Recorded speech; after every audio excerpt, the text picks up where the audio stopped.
আজকে শ্যুটের একটা ভ্লগ নিয়ে আসলাম।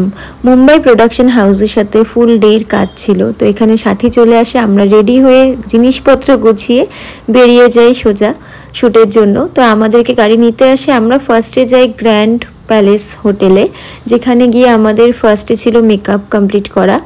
দেন সারাদিন শ্যুটেই থাকতে হতো। তো আমরা এখানে চলে আসি স্পটে। আর এখানে দেখো সিমরান খান, যিনি অ্যাক্ট্রেস আছেন, অনেকেই হয়তো ওনাকে চেনো। তো ওনারই আজকে একটা লুক আমাকে এখানে ক্রিয়েট করতে হতো। একটা না, 3টা লুক ছিল সারা দিনের। তো এখানে আমি কমপ্লিট করি, আর আরেকজন ছিল যার হেয়ারস্টাইল এখানে সাথী কমপ্লিট করছিল। তারপরে রেডি হয়ে যাওয়ার পর ওদের সাথে আমরা বেরিয়ে যাই রাজগঞ্জের দিকে। রাজগঞ্জের আগে আমি ব্রাইড করতে এসেছিলাম, বাট ফার্স্ট টাইম শ্যুটের জন্য আসা। তো এই এত ভেতরে কখনোই আসিনি। তো চারপাশে প্রচুর চা বাগান। এখানে বেশিরভাগ মানে বাড়িঘর যত বেশি, তার থেকে চা বাগান প্রচুর বেশি। জায়গাটা ভীষণ সুন্দর, একটা শান্তির পরিবেশ ছিল। তো এখানে ওদের কিছু সিনস নেওয়ার ছিল, যেগুলোর জন্য আমরা একটা স্পটে পৌঁছাই। তো এটা ছিল একটা জায়গা যেখানে একটা বাড়ির মতন, মানে এখানে ওরা দেখাশোনা করেন আর কি, তাদেরই এখানে আমাদের শ্যুটটা ছিল। জায়গাটা এত সুন্দর লাগছিল না। আর এখানে দেখো শ্যুটিং দেখতে কত মানুষের ভিড় হয়ে গেছে। তো এটা ছিল একটা ওয়েব সিরিজের কাজ।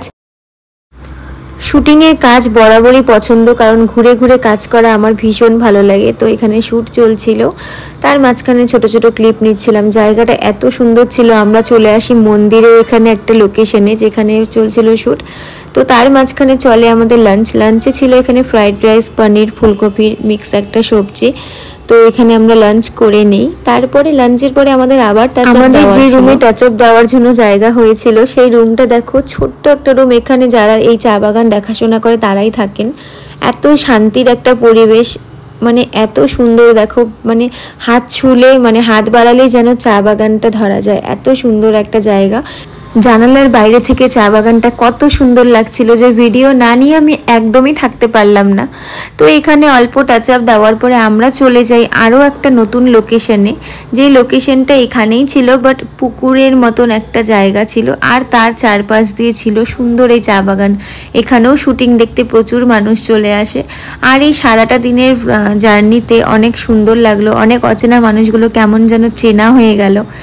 আর তারপরে সারাটা দিন এই জায়গাটাতে কাটিয়ে প্রচুর ভালো লেগেছে। আর ব্লগটা এইভাবেই এন্ড করলাম। রাতে বাড়ি ফিরতে ফিরতে আবার আসবো নেক্সট পার্ট নিয়ে, কারণ ডে 2 শ্যুট এখনো বাকি আছে। সবাই ভালো থেকো। ব্লগ কেমন লাগলো জানিও। বাই।